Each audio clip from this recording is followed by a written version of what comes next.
noite a todos. Vem que a vida é ao vivo, vem que a vida é ao vivo e a gente está trazendo muita coisa legal hoje. É o dia de cultura da Rede Relâmpago. É o Vitamina Dicas de Entretenimento chegando na sua telinha aí, do seu celular, do seu Smart TV, do seu computador, onde você quer que esteja. Está curtindo aqui a Rede Relâmpago, curte nossos programas sempre maravilhosos, sempre com dicas sensacionais. E esse é o Vitamina. Vitamina é um programa também, assim como o Sexy Relâmpago, que está completando sua terceira temporada também. E isso, assim como a Rede Relâmpago, terceira temporada, o Vitamina também. Olha, e o primeiro programa foi hilário.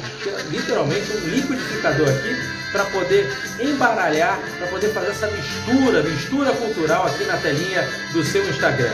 Já chegou aqui o nosso especialista, mas antes de chamar o nosso especialista, eu quero mandar um beijo, um abraço para todo mundo que curte a Rede Relâmpago e seus programas sensacionais e não perdem nenhum. Não perdem e também não esquecem de se inscrever no canal da Rede Relâmpago no YouTube. Tá tudo lá. Todas as lives feitas até hoje estão lá no canal da Rede Relâmpago no YouTube. Deixa eu até baixar o som aqui rapidinho e deixa eu chamar o nosso grande parceiro especialista. Deixa eu dar um beijo aqui para Denise Monteiro Coço, Glaucio Schuller, para poder abrilhantar o nosso programa aqui, trazer novidades bacanas nesse novo formato do Vitamina. Seja bem-vindo, Glaucio Schuller, direto de Nova Friburgo, região serrana do Rio de Janeiro. E olha ele aí! Boa noite! Mamma mia! Vitor, mamma mia! Vitamina está no ar! Aqui, Mário! Ui, Mário! Salve, salve! Estamos na área! Adorei! Mamma mia! Ah, Glaucio, que saudade de você, meu amigo. Olha aí, que bom te ver de novo. Que bom! Que bom, cara. Que saudade, né? Um hiato que nós tivemos aí, mas é um hiato importante, um hiato criativo. Então, estamos aí de novo, já estamos na área. Mamma mia! Ô, Vitor, que saudade! Vitamina!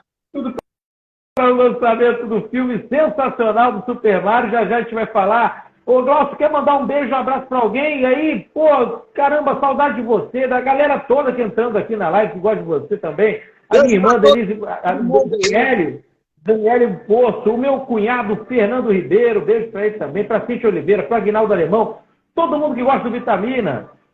Sejam bem-vindos, vamos ficar por aí. Tem muita informação hoje, muita curiosidade. Hoje o programa é de curiosidade e eu tenho certeza que eu vou mexer com o coraçãozinho de todo mundo, porque hoje é nostalgia pura. E, ó, a gente só prova que as coisas do passado que são boas mesmo. Panela velha que faz comida boa. Então hoje a gente vai falar de muita coisa que vai tocar no coração de todo mundo, naquela sensação de nostalgia mesmo.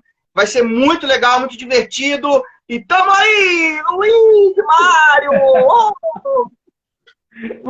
Vamos começar então já falando já com esse personagem sensacional que você trouxe aí, que é o Mário, gente. Está estreando hoje nos cinemas. Hoje! Olha o bonequinho, que bonitinho, né?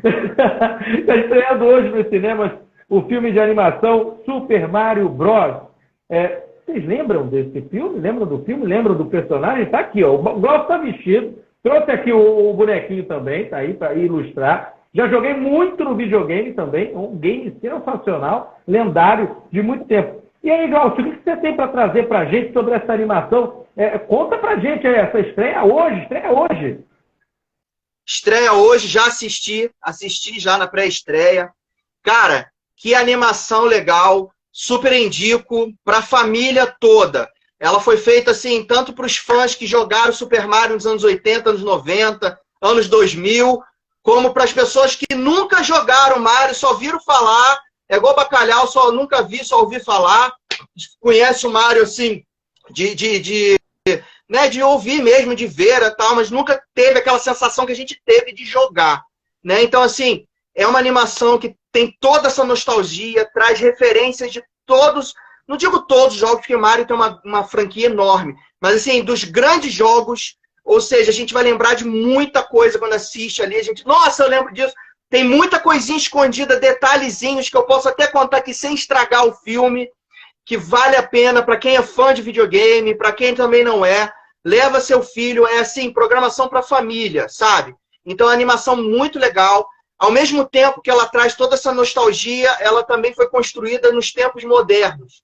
Como assim? A gente vê o Mario usando celular, a gente vê o Mario nos tempos atuais, entendeu? Muito legal. E ele é um personagem oitentista, ele é um personagem dos anos 80, então ele é todo, né, mais rebuscado, mas é muito 10. Outra coisa que eu achei muito maneiro no filme é o empoderamento feminino, porque a história do Mario é aquela coisa assim, bem antiga do homem salvando a princesa em defesa e tal, né? Aquela questão que ela foi sequestrada por uma criatura e o Mario vai lá salvá-la. Aquela coisa de contos de fadas bem da moda antiga. E hoje não, hoje a mulherada empoderada, a mulher no comando, a mulher na liderança, e a gente vê essa transformação na animação, criando também uma sinergia com o público feminino, principalmente com as meninas, porque o Mario era um jogo tecnicamente masculino. Os meninos tinham um apelo maior, que era coisa, um encanador, ou jogava com o Mario, ou jogava com o Luigi, né? Eram os dois irmãos que você podia jogar.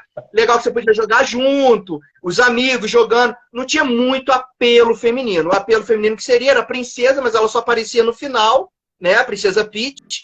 Ela só aparecia no final, ou em alguns jogos ela aparecia às vezes no início, ali, falando alguma coisa. Mas a missão era salvá-la do grande vilão Bowser, né?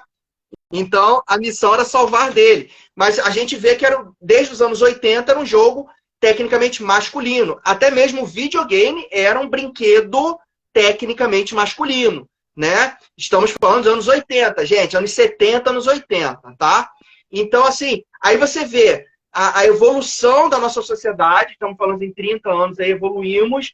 Hoje, sim, as mulheres são respeitadas, empoderadas e colocadas em fator de igualdade.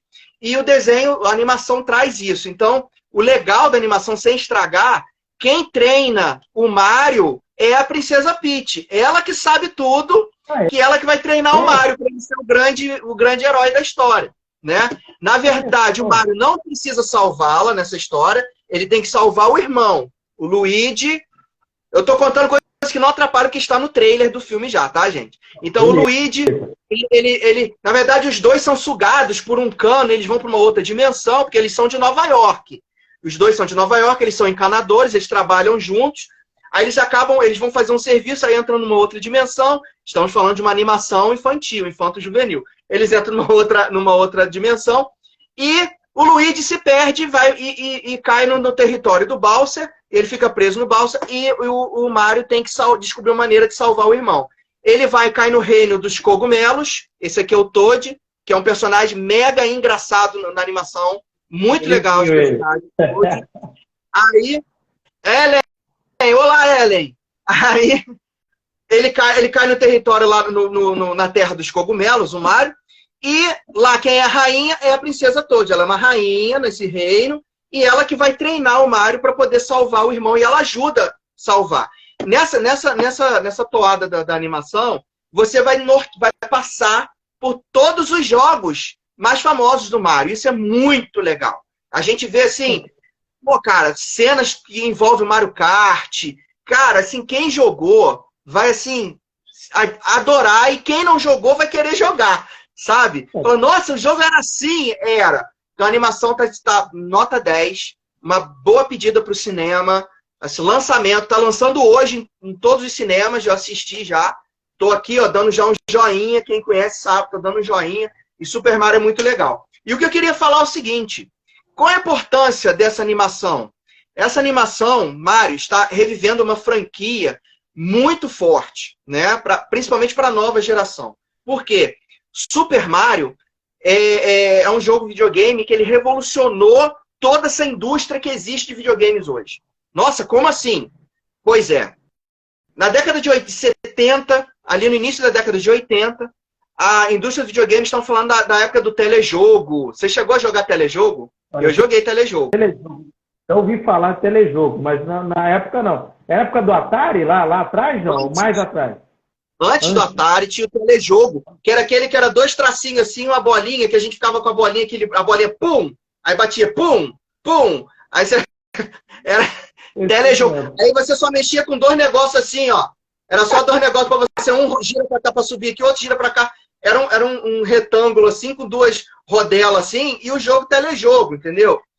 Aí, depois do telejogo, surgiu a revolução do Atari. Teve outros ali no meio do caminho, várias tentativas de jogo. Aí surgiu o famoso Atari. Estamos falando final da década de 70 para a década de 80. O famoso Atari, muita gente conhece, ouviu falar. A marca existe até hoje, da Atari. E o Atari chegou com aquele, era um console, né, que era um aparelho, que você tinha um monte de fita, cartucho, que você botava o jogo ali, botava dentro do negócio, apertava um botão, e tinha um controle que era uma manivela e um botãozinho só assim, ó. Uma manivelinha, um botãozinho, e você jogava. Às vezes tinha que soprar o cartucho para poder pegar.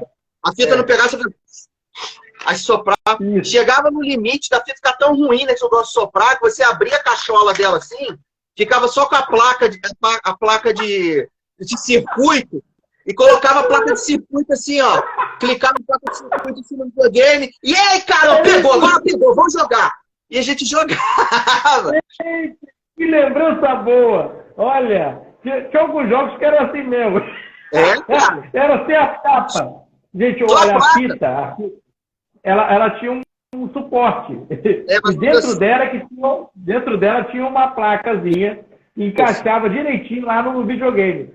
E tinha algumas vezes que não pegava por nada. A gente achava que era a capa que estava dando problema. Você tirava aquela capa e ficava com um pedaço do negócio. Gente, Glaucio, você é terrível. Cara, você é terrível. Vou piorar. E quando a gente pegava algodão com álcool e passava na placa, achando que aquilo ali ia melhorar, e botava, aí pegava e a gente achava que nossa, é isso que tem que fazer. Não adiantava nada, pegava porque tinha que pegar.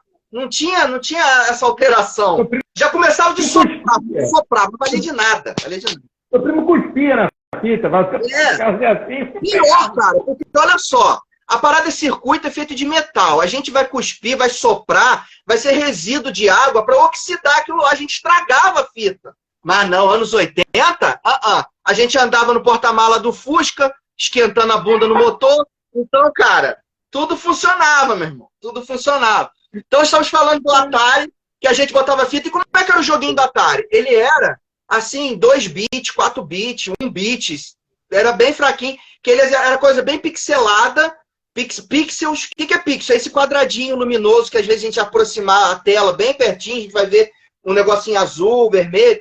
Eram esses pixels maiores, coloridos, e eles arranjados de uma maneira para fazer um desenho estilizado e criava as coisinhas do desenho. Por exemplo, Enduro. Famoso Enduro, que era um jogo de corrida, mas na verdade o carro ele ficava estático na base da tela e a gente só jogava para lá, para a direita e para a esquerda, desviando. E a gente achava que o negócio estava viajando quilômetros. Era assim, era uma reta seguindo, assim, direta, assim, em alta velocidade, então fazia isso aqui, ó. Fazia essa sensação aqui. A gente fazia a curva, fazia outra. Na base, eu tô falando para essa nova geração que nunca viu Atari. Na base era um desenho de um carrinho pixelado, um carrinho de corrida, e vindo os carros contra. E a gente tinha que ficar pro lado, desviar dos carros contra para não bater. E ia mudando o cenário. Às vezes ficava colorido, ficava cinza, porque era na neblina, ficava preto, aí só ficava 2 quadradinhos rosa, que era a luz do carro.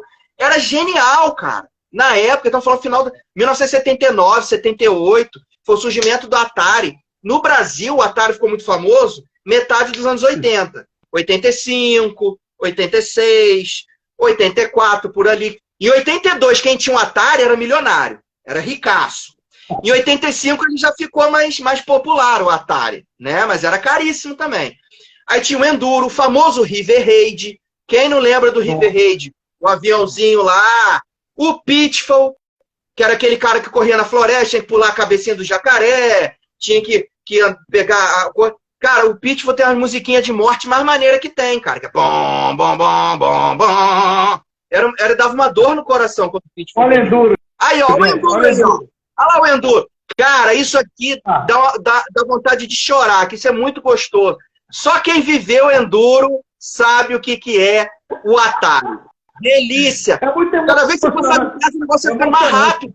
Era emocionante. Ia ficando muito rápido. Ia ficando humanamente impossível. E a gente conseguia jogar, cara. Eu já consegui zerar o Enduro. Inacreditável. Troço assim, tchum, tchum, tchum. Era assim, igual Acho que eu virei o Neo do Matrix, porque de tanto que jogava. E, cara, era muito legal. Tinha um barulhinho. Tinha um barulhinho barulhinho de carro, ó. Enduro. Ó. Gente, isso era revolução, cara. Isso é revolução. Olha o salto. Isso é muito legal no videogame. Hoje, os videogames de última geração, acho que eles não vão dar um salto tão grande de uma plataforma de uma geração para outra, tá? Mas assim, quando a gente puxa do Atari pro Super Nintendo até pro PlayStation, foram saltos muito grandes, né? Aí o Atari, estamos falando do Atari, o Atari com esses jogos mega famosos, tinha muito jogo legal, o Atari, muita coisa. Aí, de repente, e tinham os arcades, né? Que eram os videogames de pinball, né? Aqueles que a gente chamava de arcades.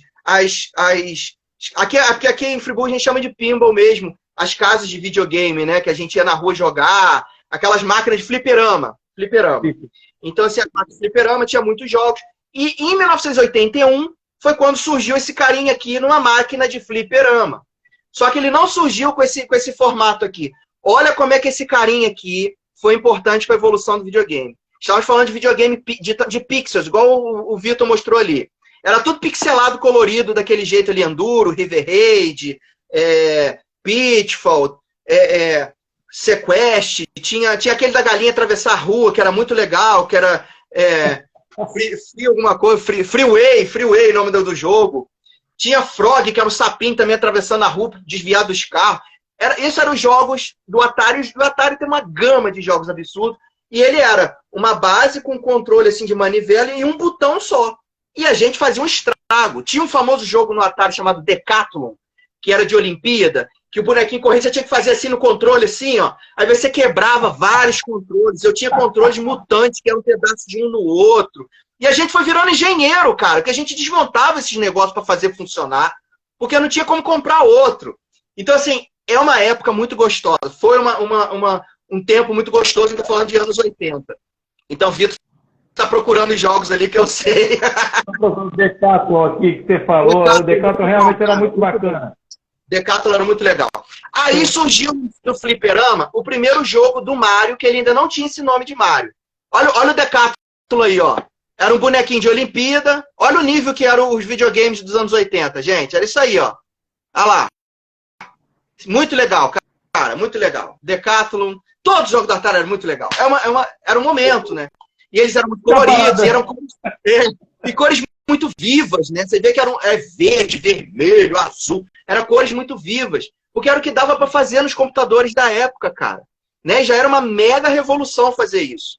Né? Aí surgiu no fliperama o primeiro jogo que já era mostrando o Mario, que se chamava Jumpman. Ele não tinha o nome de Mario, ele tinha o nome de Jumpman, que é um joguinho que você vai lembrar, que era assim, algumas plataformas assim, ó, mais ou menos inclinadas assim, e tinha um macacão em cima, tinha um gorila em cima jogando barril, e esse bonequinho tinha que pular o barril até chegar no macacão em cima, e o macacão estava com a princesa sequestrada. Então era o primeiro vislumbre do jogo do Mario. Era esse bonequinho parecido com esse aí, Jumpman, ali, ó. Esse macacão é nada menos que o Donkey Kong, que é um personagem do Mario. Então esse macacão ficava lá em cima, jogando barril lá embaixo, e você tinha que ir subindo aquilo ali para enfrentar o macacão, né? Ele vai te jogando os barris. Esse é o primeiro jogo do Mario. O primeiro jogo do Mario, que ele não tinha nem o nome de Mario. Ele pegava um martelinho e tal. O nome era só Jumpman, certo? Estamos falando de 1981, quando esse jogo surgiu no fliperama, 1981. Aí esse jogo nascendo. Você vê que o jeitinho que ele tinha, ele era pequenininho e tal, não sei o quê. Aí veio a primeira revolução do primeiro videogame, saindo do Atari, que surgiu a empresa Nintendo, que já existe há anos, conseguiu projetar seu primeiro videogame, que é o que a gente chamou de Nintendinho, que era o NES, NES, né? O Nintendo. Então, ele era uma caixa mais ou menos cinza e branca, com um controle que vinha 2 botões. Estamos saindo do Atari de um botão para um controle de 2 botões. E aí surge esse primeiro jogo, que é o Jumpman, mas de uma outra maneira que surge um Mario. Aí é o Mario Bros, que é aí a gente já está falando de 1984, 1985, por aí, né? 83, 84, 85, por aí, que surge o primeiro jogo do Mario, que é o Mario Bros. Pro Nintendo, né? Nem do Super Nintendo ainda, o Nintendo, com 2 botões, né? Esse já é o Super Mario Bros. Teve um jogo antes desse, que é o Mario Bros. Esse já é o Super do Super Nintendo, por isso tem o nome Super. Então, esse jogo Mario Bros. No Nintendo, cara, explodiu. Explodiu porque ele era linear, ele tinha, se eu não me engano, 32 fases, e aquele negócio, já tinha aquele negócio do pulo, de enfrentar criaturas, já tinha uma história formada, que aí já tinha o vilão, aí não era mais o Donkey Kong, o vilão, já era o Bowser, já tinha uma criatura vilanesca que sequestrou a princesa, e o Mario tinha que ajudar. Só que também ele não tinha esse formato bonitinho que vocês estão vendo aqui. Ele tinha aquele formato ainda do Jumpman. E uma curiosidade, o nome Mario surgiu quando a Nintendo é do Japão, a primeira fábrica residente em, se não me engano, Osaka, no Japão. E quando eles foram para os Estados Unidos, em Nova York, não foi Nova York, quando eles foram para os Estados Unidos, teve um período que eles estavam, assim, o momento do videogame nesse lançamento aí, era um momento de declínio. O Atari estava entrando em declínio e não vinha nada de novo. O Atari não estava mais conseguindo produzir nada, estamos falando ali início dos anos 80, 82, 83, e a Nintendo resolveu fazer esse videogame, mas num momento assim de crise, né? O videogame estava assim, morrendo, assim, não existia uma indústria de videogame. Assim, esse aí é o Mario Bros. Esse é o primeiro jogo que foi do Nintendo, né? Você vê que tem o Mario e o Luigi já, e nesse período que a Nintendo lançou esse jogo, lançou no escuro mesmo, e falou, cara, vamos lançar esse jogo aí. E o criador, né, Shugeji Miyamoto, desculpa que o nome dele é muito difícil, eu vou até ver aqui, para não errar, o nome dele é japonês, desculpa, tá, gente, não consigo falar em japonês. Mas a cola, pega a cola aí. Ali, ó, tá vendo? Já é o Mario Bros, já tem as tartaruguinhas, já tem um conceito ali de... Já é o início do jogo que a gente conhece. Aí o Shigeru, acho que é Shigeru, desculpa, Miyamoto, é o criador do Mario, tá vivo até hoje, continua criando Mario, criando novos jogos de Mario. Eles fizeram esse jogo, foram para os Estados Unidos, lançaram o console com esse jogo e tal, não sei o que é o Nintendo. E teve como estava em declínio, né? Eles estavam começando mesmo, o negócio estava sem tico-tico. Eles ficaram um período devendo o aluguel do galpão que eles estavam instalados nos Estados Unidos. E aí eles foram meio que convidados a se retirar e eles foram negociar, até que o dono do local foi lá e fez um barraco com eles, que eles tinham que sair, porque eles estavam devendo aluguel, blá, blá, blá. E esse cara que foi, ele era um italiano e o nome dele era Mário. Aí, em homenagem a ele, o personagem, quando foi lançado o jogo, foi lançado com o nome Mário, sendo ele italiano, mas morando nos Estados Unidos, né? Porque o que acontece? É um jogo japonês que fala de um personagem italiano que mora em Nova York. Então, mas, pô, de onde vem isso tudo, essas inspirações, né? Então, a homenagem ao primeiro locatário da Nintendo nos Estados Unidos, senhor Mário. Então, aqui Itália foi batizado, a pessoa foi batizada por causa desse italiano que arrumou um barraco para sair do meu estabelecimento, entendeu? Mas o Mário, olha, a Nintendo, que me desculpe, mas não tem como você olhar para a marca Nintendo e não lembrar do Mário. Eu acho que, tipo assim, se confundem, né? Como se fosse realmente, naturalmente, o garoto propaganda da marca, ou fosse da marca, realmente. Né? Virou mascote, né? Virou mascote da Nintendo depois desse lançamento. Que aí, quando foi lançado esse primeiro jogo, Mario Bros., ele explodiu. Explodiu, aí a revolução da indústria do videogame começou aí. Nesse momento, a Nintendo começou a vender pra caramba o jogo, vendendo muito esse joguinho doido aí de pular, e aí conquistando a criançada, e explodiu, foi criando, foi evoluindo até chegar o outro videogame, que é o Super Nintendo, que aí surgiu o nome, o outro jogo, que é o Super Mario Bros. Que esse é o jogo que a maioria das pessoas conhece, que é aquele que tem os bloquinhos, que ele bate no bloquinho, vem o cogumelinho e tal, tem muito pulo, tá? Aí veio o Super Mario Bros., que é um dos jogos mais famosos, que ele tem várias versões, exatamente, essa primeira versão, mas você também pode perceber que esse é o Super Mario Bros. Olha o Mario, ele era muito pequenininho, ele ainda não estava com a roupinha azul, ainda era uma roupinha marrom, branca. Até ele chegar nisso aqui, ele evoluiu muito. Aí temos o Super Mario Bros. E vai surgindo Super Mario Bros 2, Mario Bros 3. Aí o Super Mario Bros 2 foi um jogo que esse sim explodiu. Então agora a indústria que estava em declínio começou a subir de uma forma estratosférica. Não, o céu não era o limite, era depois. Existia um limite depois do céu. E o Mario foi o responsável para introduzir essa nova forma de entretenimento de volta na sociedade de uma outra maneira. A gente está falando de jogos que tinham quebra-cabeças mais elaborados, a gente está falando de jogos que tinham fases secretas, a gente está falando de jogos que tinham evoluções, que tinha um personagem que ele poderia se modificar durante a trajetória, porque o Mario, ele ficava grande, ele ficava invencível, ele podia voar se ele encontrasse a ferramenta correta, né? O power-up correto, que a gente chama. Então, o jogo foi evoluindo, foi crescendo, até a gente chegar a um dos jogos mais famosos, que é o Super Mario World, e também o Super Mario 3. Super Mario Bros 3 é um dos jogos mais sensacionais da franquia da Mario, porque foi nesse que surgiu a maioria dos power-ups, que o Mario, ele bate na florzinha, ele pode começar a soltar fogo. Ele pega a estrelinha, ele fica invencível e corre pra caramba. Ele acha a peninha, aí ele pode ter a habilidade de voar. Ele acha o outro, ele vira um gatinho que fica ágil pra caramba. E foi crescendo. Aí você pode jogar junto com o Luigi, cooperado. O jogo foi evoluindo. Aí a gente chegou no Super Mario. Aí, ó. Exatamente. Olha lá, ele pega base secreta. Aí ele tá de guaxinim, que ele pode voar. Ou seja, olha a evolução do jogo. O jogo foi ficando com uma versão... A gente tá saindo daquele Atari para esse jogo aí. E olha como é que a indústria, o videogame foi evoluindo graças ao Mario. O Mario hoje pode ser classificado o avô de todos os jogos, cara. Porque ele foi o cara que puxou esse carro. Né? Hoje a indústria milionária do videogame, esse carinha, esse encanador aqui italiano do Queens, do Bronx, ele que puxou, cara. Isso é muito interessante. Aí até que a gente estava falando dos... Olha aí, ó, vários jogos, ele pode voar aí, ó. Olha lá, aí o rabinho, ele começa a fazer muita coisa que ele não fazia antes. Né? Estamos falando da evolução do personagem. Olha lá, fase secreta, ali entrando. Isso que foi se tornando, o Mario foi se tornando a grande febre. Uma coisa assim, ensurdecedora no mundo inteiro, e a Nintendo se tornou a maior empresa de videogame daquele momento. Estamos falando de anos 80, anos 90.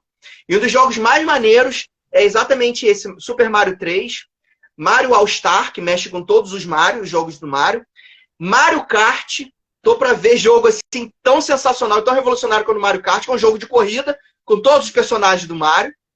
E depois a gente surgiu no final ali dos anos 90, se não me engano, 1996, 95, 96. A Super Nintendo já estava entrando em declínio, que já estava evoluindo para o próximo videogame, né? Que aí a gente está falando, esse é Mario Kart, espetacular, um dos jogos mais divertidos, porque já tem jogo de câmera, todo jogo já vai ter uma evolução, olha só como é que o carrinho gira, a câmera gira junto. Isso é tudo uma evolução que vai surgindo nos videogames, que hoje a gente acha que é normal. Mas o Mario veio trazendo toda essa evolução, né? Isso é muito interessante. Por isso que ele é um personagem tão icônico. Ele se transformou no mascote da Nintendo, como você falou, tanto é que ele é vermelhinho, assim como a marca Nintendo. Então hoje o Mario é o personagem mascote da Nintendo, Nintendo/Mario, né? Tudo é direcionado no Mario. É o personagem mais forte, é a marca mais forte. Mario se tornou um trademark aí da Nintendo, né? E ele tem essa importância absurda no videogame. Isso é muito, muito, muito icônico, né? Então a gente está falando ali agora de 1996, final do Super Nintendo estava começando a virar uma outra coisa. A Nintendo já estava saindo do 32-bit, que é o Super Nintendo, indo para o 64-bit, que aí surge o Nintendo 64, que é um videogame de alta geração, né? Que os jogos são mais tridimensionais, a câmera gira, o personagem já tem... Ele não é tão estático, que o Mario ali você vê, ele é 2D, né? Ele é um desenhozinho estampado numa tela. Quando você vai para o 64 bits, a câmera gira, ele tem formato, ele já é um poligonal. Então a gente está falando de 64 bits, está falando do 3D. Mas assim, no finalzinho, antes do 64, ali no finalzinho de 96, surge um dos maiores jogos do Mario para mim, dos maiores e melhores, que se chama Mario RPG, A Lenda das 7 Estrelas. Cara, esse é um jogo maravilhoso. Uma pena que durou pouco tempo, porque já era o final do Super Nintendo. A Nintendo já estava trazendo o Nintendo 64. Então ela não era mais interessante vender produtos do Super Nintendo, porque ela já estava com um console mais evoluído, que era o Nintendo 64. Aí finalizamos ali com o Mario RPG, um dos últimos jogos do Super Nintendo, e surge no Nintendo 64 o Mario 64, já com esse aspecto aqui, né? No Super Mario 3, no Super Mario Bros 3, no Mario RPG, ele já estava com esse formato, mas no Nintendo 64, o Mario RPG, esse aí pra mim é um dos melhores jogos que eu já joguei do Mario no Super Nintendo. Imbatível, imbatível. Vemos o Nintendo 64, surge o Mario com esse formatão aqui, ó, bem tridimensional, ele chegando bem perto da tela, você podendo ver ele bem pertinho, cheio de detalhe. Nintendo 64, o jogo do Nintendo 64 também espetacular, um dos melhores jogos do Mario também. E o Mario foi evoluindo. Nintendo 64, aí chegamos até vamos agora já dar um pulo, que aí no 64 bits, aí surgiu vários videogames nessa época do 64 bits, até um pouco antes, brigando ali com o Super Nintendo, a gente tinha o Master System, o Mega Drive. O Master System era 16 bits, o Mega Drive 32 bits, junto com o Super Nintendo. Master System, a gente lembra do Alex Kidd, um joguinho de pato que atirava lá, tinha o Alex Kidd, que é legal pra caramba. Aí vem o Mega Drive com o seu famoso Sonic. Todo mundo conhece o Sonic. Outra curiosidade, o Sonic surgiu do jogo do Mario. Sério? Sim, o criador do Sonic. Sério, o criador do Sonic criou o Sonic jogando Mario. Por quê? Ele jogando Mario, ele queria cada vez jogar mais rápido, cada vez jogar com o Mario mais rápido, para acabar mais rápido. Até ele pensou, cara, gente, dá para fazer um jogo de pulo que um personagem seja rápido o tempo todo. Gente, dá para fazer um jogo que as coisas aconteçam mais rápido, que faça coisa. Ele foi evoluindo e surgiu o Sonic pro Mega Drive, que virou um grande concorrente do Mario na Nintendo. Então, olha só como é que o Mario é responsável de criar uma indústria com competição, com tudo, um mercado, cara. Mercado. Concordo? Ô, Ribeiro, eu também sou nostálgico, eu gosto do Super Nintendo, respeito o Nintendo 64, mas assim, Super Nintendo, cara, é só falar alguns jogos aí, tipo Super Metroid. Pronto. Falou Super Metroid, Super Nintendo arrebenta. Olha o Sonic aí, ó. O Sonic surgiu, a ideia de criação do Sonic surgiu do Mario. Olha a importância do Mario. Muito legal, né? Muito legal. Então o Sonic surgiu ali do Mario e o Mega Drive veio para disputar com o Super Nintendo, mas a Nintendo continuava dominando, até que veio o Nintendo 64 e surgiu o Saturno, que era a evolução do Mega Drive. O Saturno, não sei o que, para papá. Tivemos uma época do Phantom System, que não foi muito famoso, ele teve uma explosão e logo caiu. Mas Phantom System tinha jogos muito legais. Tinha Double Dragon, tinha os jogos do Caça-Fantasma. Aliás, o Caça-Fantasma era o jogo que vinha no Phantom System. E o Super Nintendo sempre com o Mario alavancado, né? O Mega Drive, ele trazia o Sonic, né? E ele trazia o Golden Axe também, que era um jogo bem famoso do Mega Drive. Que esses jogos também tinham no fliperama, né? Aí, o Double Dragon, como é que era? Double Dragon era muito legal. Cara, o mais maneiro do Double Dragon era o barulhinho que fazia da luta. Que a gente fazia assim, ó. Era muito legal. Adorava jogar Double Dragon. Que legal, cara. Que legal. Olha que história que tá relembrando. Fazendo, né, cara? Olha que evolução na linha do tempo, falando como é que isso mexe com a gente, né? Então aí surgiu os videogames 64 bits e tal. Daqui a pouco vai surgir o grande salto dos videogames, que foi quando a gente estava saindo ali do Nintendo 64, e ainda o Nintendo 64, o Super Nintendo ainda continuava muito popular e muito forte. O Nintendo 64 estava vindo pela rebarba, mas nunca conquistou tanto público quanto o Super Nintendo. Aí surge a Sony dando um tapa na cara de todo mundo, a voadora nas costas, tipo assim, dá licença, que agora acabou a brincadeira de criança. A gente está chegando aqui em outro nível. Acabou, acabou essa palhaçada aí. Acabou a brincadeira. Meu nome é Sony, vocês já me conhecem. Estou trazendo aqui um videogame chamado PlayStation. Esse videogame não é mais de cartucho. A gente agora ele é num CD, que CD cabe muito mais informação. Esses cartuchinhos que só cabe 256 bits. Eu estou trazendo aqui ó, um bicho com 3 mega, com 5 mega, entendeu? Aí o cara me surge o PlayStation com jogos de CD, que consegue armazenar muito mais informação, e os jogos com aquele apelo de filme. Então surge o PlayStation com Resident Evil, que a abertura do Resident Evil era uma abertura de filme, que a gente está falando de CD, já tinha algumas cenas ali com música diferenciada, com jogabilidade diferenciada. A gente vê em jogos de corrida, Need for Speed, aí a gente começa a entrar em jogos com nomes que a gente ouve falar até hoje, né? Aí tem um salto. E o nosso amiguinho, como é que ficou? O Mario ficou um tempo ali, tipo, onde eu me encaixo nessa brincadeira. A Nintendo continuou fazendo Marios, mas teve anos de hiato, né, que a Nintendo foi se estabelecendo. A Nintendo surgiu com o Wii, né, e depois veio a evolução do Wii U. O que era o Wii? Que eram jogos mais interativos. Você mexia, não era daquele controle que a gente de mão, você amarrava um controle na mão. Eu tenho o Wii aqui, eu podia ter mostrado. E você jogava com a televisão. Você interagia com a televisão. Então tem jogos de boliche, tem jogos de tênis. Você mexia o corpo. A Nintendo revolucionou de uma outra forma. Estou tirando você daquela passividade de ficar só com o controle na mão e estou fazendo você mexer seu corpo. E o Mario, claro, garoto propaganda da Nintendo, ele também foi pro Nintendo Wii, né? Então temos jogos do Mario no Nintendo Wii muito legais. Tem Mario Kart, que aí você dirige com controle assim, ó. Você dirige mesmo como se você tivesse assim com o volante para poder dirigir o Mario. Você faz a interação, você se mexe, né? Você se mexe. Foi uma revolução o Nintendo Wii e o Mario veio junto com o Nintendo Wii. Olha aí o Super Mario Bros. Muito legal, já no Wii, né? Então, são jogos que você consegue interagir mais. E o Mario não ficou para trás. Claro que continua no formato de desenho e tal, mas o Mario tá ali, ó. Não esqueça de mim! Não esqueça do Mario. O Mario sempre acompanha a evolução. E foram jogos muito bonitos, né? Continua-se a jogabilidade, continua a mesma história, jogos muito bonitos.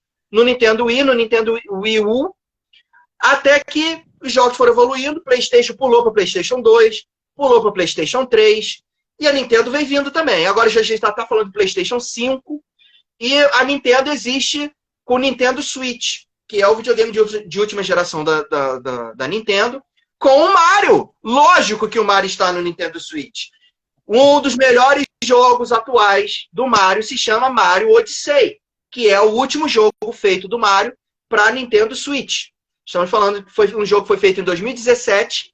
Então, a última atualização do jogo do Mario foi agora em 2017, que ainda está ativo no Nintendo Switch. Certo? Estamos aí a evolução do Mario, que é muito legal. E quanto o Mario é importante para esse videogame. Vários jogos de pulo, esse jogo com esse estilo, veio da criação do Mario. Veio da forma do Mario. E sabe o que é interessante? O Mario já pode ser visto como um vilão. Por quê? O primeiro jogo dele, quando ele era o Jumpman, o Donkey Kong só sequestrou a princesa porque o Mario maltratava ele, que nem tinha o nome de Mario, né? Uhum. Aí ele sequestrou para se vingar. Olha aí. Os outros jogos do Mario, o Mario vai para a Terra dos Cogumelos. E o Bowser, que é o grande vilão, que seria esse dragão aqui meio tartaruga, o Bowser vai para a Terra dos Cogumelos e transforma todos os cogumelos em blocos de pedra. E esses blocos de pedra, quem quebra eles? É o Mario. Ou seja, o Mario pode estar matando aquela população daquele lugar só para salvar a princesa. Tudo depende da perspectiva. O Mario pode ser um grande vilão, só que a gente não via assim. Porque o nosso foco era só salvar a princesa. Custa. Mas a gente fala, né? Numa guerra, efeito colateral, né? Oh, coisa horrível. Mas o Mario pode ser um vilão, né? Mas, assim, curiosidades à parte, o Mario acho que é muito importante para essa indústria do videogame. Ele é inesquecível, ele hoje é uma figura que já teve uma época que ele era o jogo mais famoso do mundo, tá? Ele chegou a ser o jogo mais famoso, mais jogado no mundo na década de 80. O Mario, ele tava mais famoso que o Mickey, tá? Chegou um período em pesquisas com as crianças que o Mario ficou mais famoso que o Mickey. Então você vê a grande importância desse personagem para uma indústria tão milionária, né? E ele continua trazendo rentabilidade para a empresa Nintendo e sendo seu garoto propaganda. E outra coisa interessante também é que muita coisa dele é baseada em coisas reais. Por exemplo, quem joga o Mario sabe que ele era pequenininho, aí você tem que comer um cogumelo para ele ficar grandão, que ele fica mais forte. Esse cogumelo existe na vida real e quem consome ele é alucinógeno. Ele realmente dá a impressão que quando você consome que você cresce. Então usaram o cogumelo alucinógeno. Ou seja, o Mario, ele trabalha doidão, cara. Ele trabalha loucão, porque ele tem que comer o cogumelo para ficar mais forte. Ele vai trincado, ele usa rebite, entendeu? Ele vai trabalhado no rebite para salvar a mulher, cara. Gente... Olha o Ricardo falando aqui, olha, eu ganhei cartucho do Super Nintendo do Japão e não tinha fissura atrás, tive que serrar para poder jogar. Gente, tinha adaptações para fazer com o cartucho realmente. Realmente, podia fazer isso. Hoje em dia não dá para fazer com CD, não dá para fazer com as coisas. Não dá pra fazer. E hoje em dia nem precisa mais. Jogo você compra online, né? Ele dá download direto. Hoje no PlayStation 4 e PlayStation 5 você não tem mais mídia física. Você compra o jogo lá, dá download pro seu HD, joga. Você não quer de volta, ele joga ele de volta para a nuvem. Depois você pega de novo. Acabou o cartucho físico, né? Mas assim, o interessante é que a gente tem toda essa nostalgia. É um personagem super importante. Indico a animação no cinema para toda a família, para o papai, para a mamãe, para o filhinho e para a vovó, tá? Que, assim, todo mundo vivenciou o Mario uma vez, né? Olha aí que legal o trailer do filme, né? O Luigi, você vê, o Luigi que está preso lá, que o Mario tem que ajudar. Todos os personagens dos jogos estão retratados na animação. Então, a nostalgia pura, é muito lindo. Indico quem for ver o filme, fique até o final, porque tem 2 cenas pós-créditos. Tá? Tem 2 cenas. O filme foi produzido pela Universal Pictures e Universal Studios, né? Estúdios Universal. E Illumination. Illumination é o mesmo estúdio de animação que fez o Meu Malvado Favorito. Então a animação está muito bem feita. E a história do filme é o seguinte. O Luigi se perde, ele acaba sendo preso pelo Bowser e... O Bowser quer casar com a Princesa Peach e o Mario e seus amigos ali, que ele faz a amizade que ele faz ali junto com a Princesa Peach, vai atrás do Luigi, resgatar o Luigi e salvar a terra dos cogumelos do Bowser, né? O interessante também, outra pegada, a gente tem esse personagem aqui, que eu já falei, que é o Donkey Kong, que ele vem do primeiro jogo, né, e depois ele evoluindo, que ele acabou tendo um jogo próprio, que foi Donkey Kong Country. Ele virou um personagem spin-off, que a gente chama, saiu da franquia do Mario e foi ter seu próprio jogo. Ele tá no filme também, tá? Então ele aparece como apareceu ali no trailer. E um dos melhores jogos da Super Nintendo é o Donkey Kong Country 3, que joga o personagem, que é o filho dele e tal. Mas esse personagem aqui também tem um jogo videogame, Donkey Kong Country, que é um dos melhores jogos da Super Nintendo, que era época áurea. Estamos falando ali da década de 90, época áurea do videogame, da Nintendo tomando conta. E a concorrência veio evoluindo e hoje temos aí a briga entre Sony e Microsoft e a Nintendo está vindo por fora, né? Hoje a Nintendo realmente perdeu muito terreno, porque a Sony explodiu com o PlayStation, a Sony manda com o PlayStation e tem a Microsoft ali atrapalhando também, brigando feio com o Xbox, né? Então Xbox e PlayStation hoje são os grandes líderes do mercado de videogame, só que a Nintendo está aqui, hein? Deu mole e tô chegando. A Nintendo não tá boba, não. Tá ali. Tá? E o nosso carinha... Olha, Glaucio, que bacana a gente relembrar tanta coisa legal, gente. Olha, Enduro, Atari, a evolução do videogame. E como o Mario foi importante para isso tudo, porque o Mario puxou né, essa modernidade, né? Olha, eu estou puxando isso aqui, vem atrás de mim aí para poder fazer um tal negócio bacana. Exato. Mário e Luigi, olha, isso lembra muito a nossa infância, lembra os jogos, olha aí, eles aí, olha aí. Os dois encanadores que revolucionaram os games. Exato. E olha, a gente ficou sabendo aqui no Vitamina, olha que bacana. Ainda tem mais coisa, ainda tem mais novidade. Espera aí que o Glaucio já vai voltar. Eu vou falar algumas notícias e o Glaucio volta com mais uma novidade. Tem Dungeons and Dragons estreando na semana que vem. Você não pode perder essa estreia também, que está maravilhosa. E o que tem a ver com alguma coisa também relativa ao passado. Hoje estamos bem saudosistas e você vai ver o que já está acontecendo. Olha aí. Mas antes é o seguinte, gente, já vai o recadinho. São prorrogados até dia 13 de abril as inscrições para o edital de cultura do Sesc Rio. Atenção você que está no Rio de Janeiro, hein? Serão destinados 30 milhões de reais para projetos culturais em todo o país. A seleção de edital de cultura do Sesc Rio foi simplificada e ampliada também para produções audiovisuais e apresentações em espaços públicos e escolares. Vamos botar aqui o nosso jabá aqui, né, seu Glaucio? Seguinte, gente, até o dia 13 de abril, o prazo de inscrição dos projetos do edital de cultura do Sesc Rio Pulsar, no meio do qual a instituição vai selecionar atrações artísticas de todo o país para a sua programação de 2024. Então serão investidos 30 milhões de reais em projetos de diversas linguagens, como teatro, dança, circo, exposição, audiovisual, cultura, literatura, música e intervenções artísticas volantes. Olha aí, bacana! O edital está disponível no site sescrio.org.br. As inscrições devem ser realizadas até às 5 da tarde do dia 13 de abril, através de um formulário online na página da instituição. Esse que eu acabei de falar agora. Tá? E cada proponente pode inscrever até 3 projetos, sendo que somente um será selecionado por categoria. Os projetos podem ser submetidos por empresas legalmente constituídas como atividade artística e também microempreendedores individuais. As inscrições de projetos começaram no dia 9 de março e terminariam nesta sexta-feira, dia 6, amanhã. Aliás, não, dia 7, sexta-feira, dia 7 do 4.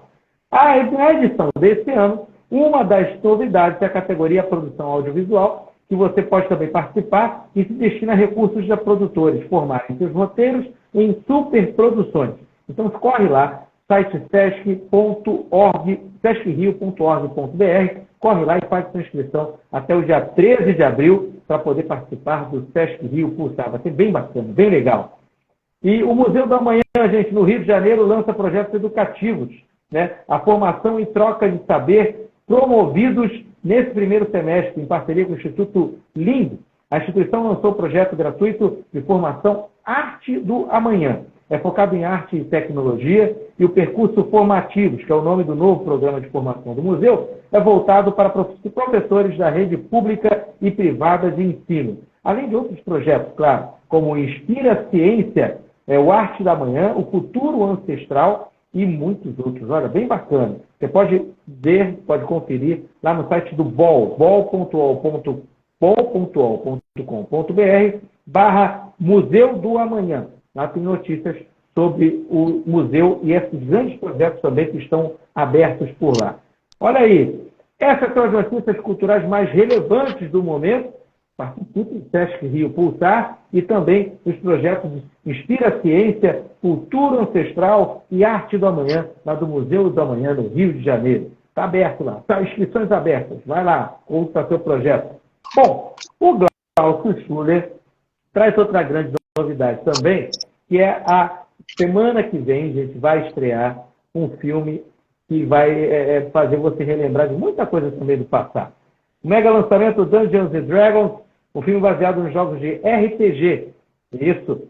Você sabe o que são esses jogos RPG? Não, o Glaucio vai explicar aqui um pouquinho. Role Playing Games. O negócio é sinistro, velho. Seguinte, esse filme tem tudo para dar certo e te levar para um passado bem legal para você relembrar o seu tempo de criança. Vocês sabem o que esse filme tem a ver com o desenho Caverna do Dragão? Não? Então tá. Ele pode ter a ver alguma coisa. E o Glaucio vai contar isso pra gente, né, Glaucio? Totalmente. Totalmente. Vamos embora. Estão preparados?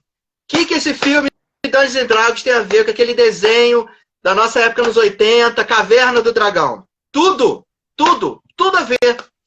Ah, mas então é um filme do desenho? Não é um filme do desenho. Mas ele tem a ver com desenho. Ele retrata exatamente aquele mundo fantástico que a gente viu naquele desenho. Porque aquele desenho, o formato original dele, o nome não era Caverna do Dragão. O nome realmente era Dungeons and Dragons, que é o nome de um jogo de RPG, que é Role Playing Game, como você falou, que é um jogo de interpretação. Só que esse jogo, ele também tem uma carga, ele traz uma carga um pouco assim preconceituosa de uma época da sociedade, que eu vou acabar quebrando isso tudo aqui e vou trazendo ainda como o RPG influencia na... Aí, ó o desenho aí, Caverna do Dragão. Na verdade, o nome original é Dungeons and Dragons, tá? Eu vou explicar tudinho e vou fazer o link exato com esse filme que vai lançar semana que vem no cinema. E depois ainda vai ter uma surpresinha aí. Então, o filme Dungeons and Dragons tem a ver, sim, com esse desenho Caverna do Dragão, mas não é um filme do desenho, ok? É um filme da mesma marca, vamos dizer assim, da mesma franquia, do mesmo conceito, que é esse nome Dungeons and Dragons, tá? Esse Dungeons and Dragons é um estilo de jogo do RPG. O RPG é uma maneira de se jogar. E essa maneira de se jogar o RPG, ele hoje está inserido, muitas coisas do RPG está inserido na educação, muitas coisas estão inserido no mundo corporativo. E eu vou dizer para você, olha legal como é que certas situações que a gente faz hoje veio do RPG. Mas antes, vamos conhecer o que é o Dungeons and Dragons. Eu estou falando que hoje eu estou até com a camisa bem de nerd, personagem aqui do The Big Bang Theory, estou com a camisa aqui do Sheldon, que é também um jogador de RPG. Fui jogador de RPG assim que o jogo surgiu no Brasil e acho que eu jogo até hoje, vamos dizer assim. Então, vou dizer aqui, vou ousar de falar que eu fui, se não fui o primeiro, fui um dos primeiros da minha cidade a ter um grupo de RPG, tá? Então, assim, porque a gente surgiu exatamente no ano que esse grupo, que os livros surgiram traduzidos no Brasil, beleza? Mas vamos lá, o que é o RPG? O RPG é um jogo de interpretação, tá? Que se chama Role Playing Game, né? Que é um jogo que se joga rolando, se mexendo, interpretando, né? Ele surgiu nos anos 70, praticamente ali em 1971, o seu criador teve a ideia, baseado nos jogos que chamam de Wargame, que eram jogos que existiam entre pessoas que liam muito, bibliotecários, eles fechavam às vezes bibliotecas para jogar esses jogos de Wargame. E como é que eram esses jogos? Eram jogos assim, que eles simulavam grandes guerras e jogavam ali, só que eles utilizavam vários bonecos, assim, era uma coisa bem de nerd, assim, e o nerd dos anos 70, ele era, assim, fazia as coisas meio escondido, ele era marginal, né, ele era, é maluco, é doido, sei lá, esquisito, o nerd era o esquisito. Hoje o nerd é o cara mais maneiro, mas nos anos 70 ele era o esquisito, era o cara que sofria o bullying, e tal. Então esses caras, e a gente tá falando dos caras adultos, não são crianças nem jovens, não, os caras adultos, bibliotecários, eles fechavam as bibliotecas e criavam suas grandes guerras para disputar as guerras. E eles tinham as regras ali, só que era assim, eram tabuleiros enormes, cheios de peões simbolizando soldados, e fazia esses embates, simbolizando a Guerra da Sucessão, Segunda Guerra, papapá. Então, assim, eram os Wargames dos anos 70. Em cima disso, o Gary Gygax, que é um dos criadores do Dungeons and Dragons, olha só onde a gente vai chegar, hein, gente. O Gary Gygax, que era um desses jogadores de Wargames, ele teve uma ideia, junto com outro amigo dele, de fazer assim, um jogo mais simples, que ao invés da gente liderar, a gente controlar um exército, a gente ser um personagem daquela história. A gente ser... A gente criar esse personagem, a gente vivenciar aquela história mais intimamente. Aí surgiu o conceito do RPG, né? Que é você ser um personagem e você interferir numa história e vivenciar, evoluir, crescer nessa história. Assim como na vida, né? Então o RPG foi criado ali com algumas regras simples O primeiro que foi visto foi o Dungeons and Dragons, que em cima dessa temática medieval. Então, assim, era medieval fantasia. Claro, Gary Gygax levou muito tempo para admitir, mas claro que ele trouxe muitas referências do Senhor dos Anéis. Quando a gente olha os personagens do Caverna do Dragão, vamos usar como base, a gente tem um mago, a gente tem um guerreiro, a gente tem criaturas místicas, a gente tem o orc, que são essas criaturas da fantasia tolkiana, né? O Gary Gygax teve problemas com Tolkien, inclusive. Quando ele lançou, a família Tolkien processou o Gygax, porque tinha alguns nomes que ele usava, alguns personagens que ele utilizava no seu primeiro jogo, que era de marca registrada do Tolkien. Por exemplo, o Hobbit. Então ele teve que mudar as criaturas Hobbit do jogo para Halfling, né? Porque o Hobbit era uma marca registrada do Tolkien. Então ele criou esse jogo em cima de uma história, em cima de personagens, que como é que funciona o RPG? O RPG é dividido em duas situações. Nós temos os jogadores e nós temos o Dungeon Master, que é o mestre, que no desenho é retratado pelo mestre dos magos, né? Só que a tradução correta é Dungeon Master. Só que aí no Brasil, na época que surgiu o desenho, o RPG ainda não existia. Ele existia muito assim, muito escondido, porque não existia livro traduzido. A gente está falando dos anos 80. O RPG surgiu no Brasil nos anos 90. E isso surgiu nos Estados Unidos nos anos 70. Levou 20 anos para chegar no Brasil, o jogo, né? Então o desenho surgiu nos anos 80, foi feito em 84, se não me engano aqui ele estava aqui em 86. Todo mundo assistia lá no show da Xuxa, né? Caverna do Dragão, espetacular. Detalhe, nunca teve o último capítulo, mas depois eu falo disso. Ele não tem o último capítulo.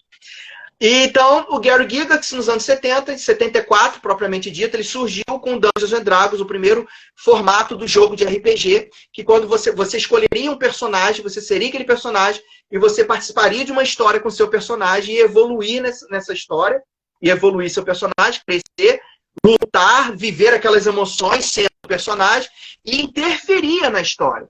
Por isso que o Dungeon Master faz uma história básica e os personagens estão participando ali. E o Dungeon Master é o narrador. O mestre do jogo é o narrador. Então ele narra o que está acontecendo e chega o personagem e fala: e você, o que você vai fazer? Ah, eu sou um guerreiro, eu com a minha espada, eu vou enfrentar essa criatura e papá. Aí você fala: nossa, que jogo doido, que mexe com a imaginação. Sim, é como se fosse um teatro, né? Tem um narrador, tem uma história, é um livro narrado que você faz esse livro crescer cada vez que você joga. Isso é o RPG. Olha quanta coisa que envolve ali. Você está falando de criatividade, sociabilização. Então, o RPG é muito importante para a sociedade. É muito interessante para o jovem, né? Por isso que ele hoje entrou para a educação. Então, vou enfrentar a criatura. Mas peraí, como é que eu venço a criatura? Como é que a criatura pode me vencer e tal? Como todo jogo, tem regra. Então, ali foi criado algumas habilidades com números, e esses números eram confrontados, né? Então, assim, eu tinha força, inteligência, sabedoria, carisma. Cada habilidade dessa era usada de alguma maneira, em algum momento. Então, é um jogo que tem muita regra. E você vai confrontar com as mesmas habilidades da criatura. Ah, mas é só isso? Não. Por isso que ele tem vários tipos de dados. Vamos tentar mostrar aqui. Aqui, deixa eu ver. Ó. Ele tem um monte de dados diferentes. A gente tem esse dado que a gente conhece, um formato de 26 lados. Mas assim, um dos mais famosos é esse aqui, que é o icosaedro, que é um dado de 20 lados, né? Esse aqui é o famoso dado de 20 lados, que esse é o famoso dado de ataque. É esse dado aqui que a gente joga para atacar a criatura e ela tenta se defender conforme a defesa dela. Ou seja, existe uma regra, é um jogo, e você vai se deparando com conflitos, com enigmas e tal, e você vai crescendo, evoluindo no jogo, enfrentando. Não existe um campeão, porque é um jogo em grupo. Assim como no jogo Caverna do Dragão. Era um grupo que enfrentava situações que o Mestre dos Magos indicava para eles. O desenho nada mais é que uma retratação numa animação de um jogo de RPG. É um RPG. Era um RPG. Olha, que interessante. Nunca tinha pensado nisso, nesse lado. Sim. Mas tem razão, é verdade. As pessoas não conheciam o jogo. Igual, eu ficava com uma raiva do Mestre dos Magos, uma raiva incrível. Porque é o seguinte, ele sempre mandava eles, os coitados dos meninos, para ele para um lugar que não tinha nada a ver com o troço, nada a ver com o troço, ele se ferrava todinho. E ele sabia. É tipo assim, corra para o rio que corra ao contrário, vá até o rio que corre ao contrário. Chegava lá, se dava mal, dava com a cara do Vingador, e aí pronto, acabava o negócio, ficava, meu Deus do céu, e ele sabia de tudo, velho. Sim, porque ele, o mestre dos magos lá no desenho, é o Dungeon Master, é o cara que conhece toda a história. O mestre, ele conduz a história. Ou seja, o mestre, na hora que ele vai jogar, é que eu tenho tudo aqui, tá? Vou pegando aqui. O mestre, na hora que ele vai jogar, ele bota uma divisória na frente dele, ele fica assim, ó. Ele bota uma divisória e os jogadores só olham o olho dele aqui, ó. O mestre é como se fosse um narrador, na verdade, isso é só para ouvir a voz. Ele não é nem para ver, mas ele fica aqui para ele ver se os jogadores não estão roubando no dado e tal, não sei o quê. Então o mestre, ele é, na verdade, um narrador. Por isso que o mestre dos magos aparecia e sumia. Porque ele é um narrador, ele realmente não é protagonista. O protagonista da história são os personagens. Ele só indicava, façam tal coisa, a missão de vocês é fazer tal coisa, assim como no jogo de RPG. E os caras vão. E você vai narrando, você está passando por uma estrada, você vê que é uma estrada de terra, e terra batida, e ela está um pouco úmida, parece que ontem deve ter chovido nessa região, você sente o cheiro da grama molhada, e você sente que o vento está vindo, refrescando a sua face, e parece que vai anoitecer, a noite de hoje vai ser fria. Ao longe, no final da estrada, você já começa a ver sinais de fumaça sinuosos, indicando que você está próximo do que pode ser um vilarejo. Será que estamos chegando perto de alguma cidade? Vocês pretendem continuar nessa estrada ou vão acampar por aqui? É assim que você vai conduzindo o jogo. Olha como é que eu narrei o negócio, você já imaginou alguma coisa. Porra, eu senti o cheiro da chuva aqui já, aqui. Caramba. Não é legal? Aquela estrada é penumbra. É? Meu Deus, que bacana. Isso é um jogo de RPG, você vai narrando. Então o mestre dos magos, ou na verdade o Dungeon Master, que a gente chama de mestre, é o responsável de levar esse entretenimento para o jogador.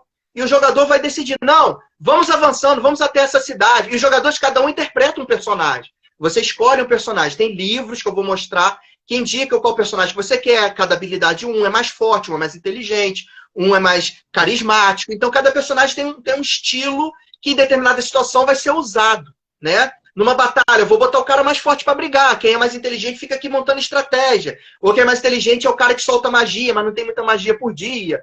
Ou o cara que é mais lábio é o cara que se esconde. Então ele fica sorrateiro. Então cada um tem uma habilidade.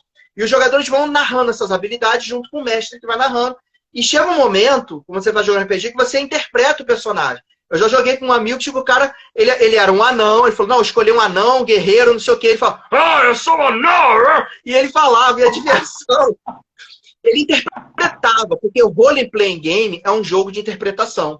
E você tem todo aquele conceito, vira um teatro. E você vai narrando, e ao mesmo tempo você usa os dados para você competir, para você jogar. Cada dado, ele tem uma especificidade. É um kit de 6 dados, e cada dado serve para alguma coisa. Você vê que cada dado tem um formato diferente. E isso é muito gostoso, é muito interessante, né? Eu tenho uma caixa aqui com 300 mil dados, que a gente precisa de muito dado para jogar. E esse é um jogo de RPG. E o Gary Gygax, nos anos 70, criou algumas regras e surgiu com um jogo básico chamado Dungeons & Dragons. Era um jogo bem básico, com regras bem simples, que trazia, na verdade, um livro de regras bem fininho, que é mais ou menos que quando surgiu no Brasil, ele era bem fininho mesmo. Regras bem simples para você já começar a jogar. Tinha um livro de monstros e tesouros e tal. Você pode ver que o nome aqui é First Quest, ou seja, primeira aventura, primeiro quest, né? Tudo fininho. Isso aqui surgiu no Brasil nos anos 90, mas nos Estados Unidos, final dos anos 70 para os anos 80.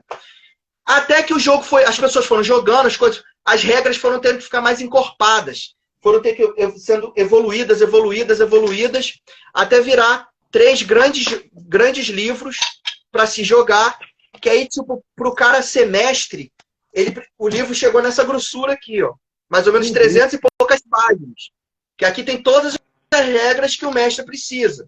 E as letrinhas são pequenininhas, tá? As letrinhas são pequenininhas. Mas exemplo para você fazer um calabouço, tem um monte de coisa. O jogador também tinha o seu livro, que também é dessa grossura aqui. Ou seja, o livro do jogador, também bem grosso. E o que vinha no livro do jogador? Vinha todos os personagens que ele podia escolher. Tô vendo isso aqui, ó. Todos os personagens cheios de simbolismo. O elfo, não sei o quê. Então tem muitos detalhes que ele podia escolher para ser um personagem, para poder jogar, para ficar a coisa cada vez mais próximo do real, porque a gente está falando de jogo de interpretação. Então, nos anos 80, esse jogo ficou muito famoso nos Estados Unidos, muito famoso, e ao mesmo tempo ele ficou muito assustador. Por quê? Era um jogo que envolvia criaturas místicas, envolvia criaturas mitológicas. Então, envolvia você está dentro de um calabouço assustador, você está atrás do morto-vivo, não sei o que, das contas. Tinha histórias de terror. Ele tem histórias de terror, tal, não sei o que, terror gótico. E isso acabou na sociedade. Quando você não conhece uma coisa, você tem medo dela. Então as pessoas, o jogo nos anos 80, ele ficou muito estigmatizado. Ele foi classificado como um jogo proibido pela igreja. A Igreja Católica, até hoje, igrejas evangélicas proíbem jogar RPG, porque fala que é um jogo demoníaco, exatamente porque ele tem criaturas mitológicas, místicas. É uma fantasia, a gente está falando de fantasia medieval, então ele envolve isso. Mas, gente, é somente um jogo, né? Ele não tem nada de cultos maquiavélicos, diabólicos, não sei quem tem nada. Estamos falando do Dungeons and Dragons, né? Que essa é o nome dele aqui, ó. Deixa eu ver se o pessoal consegue ver, porque meu livro está brilhando. Não sei se dá para ver. Logo em cima tem uma espada. Ali, eu vou ver se eu tenho outro nome aqui melhor. Enfim. Então, ele foi estigmatizado nos anos 80, mas mesmo assim ele continua evoluindo. Aí a primeira versão se chamava D&D, né, que é Dungeons and Dragons. Aí surgiu nos anos 80 a segunda versão, que era Advanced Dungeons and Dragons. Aí ele virou AD&D, segunda edição. Uma evolução do jogo. Estamos falando de 1985, 87, por ali, 89, se eu não me estou enganando. Acho que a segunda edição surgiu em 89 nos Estados Unidos, né? Que é exatamente, cadê? Que eu estava aqui na mão. Aí veio o Advanced. Só que aconteceu, o Advanced ficou até anos 90. No Brasil, ele surgiu traduzido pela Editora Abril em 1995. Foi quando eu comecei a jogar. Então, em 1995 surgiu esse livro aqui, que eu estava mostrando agora. Eram 3 livros, o livro de regra, fininho, o livro de monstros e tem o livro de aventuras, que está aqui em algum lugar. Né? Que eu tenho muitos livros aqui. Então, surgiu como Fantasy Quest pela Editora Abril. Foi o primeiro RPG traduzido no Brasil, foi o D&D. Na verdade, o primeiro que surgiu foi outra versão, foi chamado de GURPS, tá? Mas assim, o D&D surgiu no Brasil em 1995. E eu comprei vendo uma matéria no Globo. Tipo, lá assim, no Globo Fanzine, eu adorava ver Globo Fanzine, assim, que era nos domingos. Veio falando sobre RPG, eu falei, nossa, que é isso? Isso aí deve ser muito maneiro pra papá. Quero comprar. Juntei eu e mais um amigo, a gente juntou a grana e compramos o kit da RPG pra gente aprender a jogar. Que até então a gente achava que era jogar um contra o outro. A gente não entendia que era um jogo comunitário, que na verdade é um grupo, é uma pessoa narrando e um grupo jogando junto. E se eles vencerem os desafios do mestre, eles ganham. Se eles não vencerem, eles continuam e vão para outra história. Então é um jogo que ele não tem essa coisa assim, ganhei. É muito mais profundo, né? Então, em 95 surgiu a primeira tradução e ele foi evoluindo. Aí estamos falando da segunda edição, a D&D. Aí, 99, ali mais ou menos, surgiu a terceira edição. Aí ele tirou o A, tá vendo? O AD&D aqui, Advanced Dungeons and Dragons, né? Tirou o Advanced, porque o Advanced dava uma coisa assim, avançado. Aí as pessoas que estavam conhecendo o jogo não queriam comprar com medo de ser, não, esse aqui é o nível avançado, eu quero o nível inicial. Aí tiraram o nome Advanced, no final dos anos 90, para voltar a ser só Dungeons and Dragons, que é esse aqui que tá... Esse aqui. Aí ele voltou com esse nome, Dungeons and Dragons, que é exatamente o mesmo nome que ele foi lançado, que é o nome do desenho Caverna do Dragão, né? Aí surgiu os 3 livros básicos, que seria o livro do mestre, do jogador e dos monstros. Então, para você poder jogar o jogo, você tem que ter esses 3 livros, né? E somente esses 3 livros, não precisa ter mais nada. É isso aqui e sua imaginação. Claro que aí foi lançado, não foi mais pela Editora Abril, era editora Devir. ela lançou muito material na terceira edição, no final dos anos 90. Depois veio a versão 3.5, versão 4.0, que é a versão quarta edição, que aí era obrigatório usar bonequinhos para jogar. Ficou um tempo assim legal e tal, mas a galera old school, tipo eu, não gostava. A gente gostava desse livrão, criar a história e imaginar. Não tem que ficar botando bonequinho em tabuleiro, não. Aí veio a famosa... Oi? Tradicional, tudo tradicional. Tradicional. Aí veio a quinta edição, que é a atual, pela editora Galápagos no Brasil. Ela está sendo lançada agora de 2021, 22 para cá. Claro que a gente que joga já há muitos anos, a gente conseguiu uma versão em inglês e eu e uns amigos, a gente traduziu a versão em inglês. Cara, foi um trabalho assim, hercúleo, cara. A gente fez um trabalho doido para a gente poder jogar. A gente queria... A quinta edição estava demorando muito para lançar a quinta edição no Brasil. Nos Estados Unidos já tinha lançado há alguns anos. E a gente queria jogar. Nós pegamos, juntou uma cabeçada, um monte de mestre de RPG do Brasil. Fizemos um grupão de tradução. Pegamos, montamos pegamos todos os layouts originais, fizemos a tradução e fizemos um livro extraoficial para a gente jogar por um tempo. A gente tirou xerox aqui. Ah, Glaucio, extraoficial. Claro que a gente comprou depois. Agora, os originais sendo lançados, a gente comprou, mas estava demorando muito para lançar. Mas a gente não queria piratear. Tanto é que isso aqui não é para classificado pirateado. A gente traduziu, uma tradução nossa, tem coisa que a gente traduziu tudo errado, mas a gente traduziu para ele poder jogar. E ficou assim, com pouquíssimas pessoas. Não foi para vender. Ficou próprio para a gente jogar. Né? Agora, quando lançou a Galápagos, a gente comprou os livros para poder ficar com o original. E a gente traduziu errado isso aqui, nada a ver, tal. Mas assim, a história do RPG. O RPG, sendo esse jogo, quanto que ele é importante, né, para a sociedade. Eu vou falar até mesmo por mim. Eu sou uma pessoa muito tímida, por incrível que pareça. Exatamente. Eu não sabia nem falar em público, eu não conseguia postar a minha voz. Assim, até conhecer o RPG, eu era assim um bichinho do mato. Era muito ficar na minha, não quero falar, tal. Queria apresentar trabalho na escola, ficava com medo e tal, não sei o quê. O RPG me ensinou a ter autoconfiança perante a sociedade. O RPG me ensinou a sociabilizar com as pessoas. O RPG me ensinou a acreditar no meu potencial. O RPG trabalhou a minha criatividade. O RPG trabalhou a minha forma de falar, de colocar a minha voz. O RPG me ensinou a respeitar a diferença do outro. Porque a gente lida com personagens diferentes, com pessoas interpretando, pessoas... O RPG me ensinou a resolver conflitos. Você não tem ideia como é que surge conflitos numa mesa de RPG. Entendeu? O RPG me ensinou a escrever. O RPG me ensinou a ler.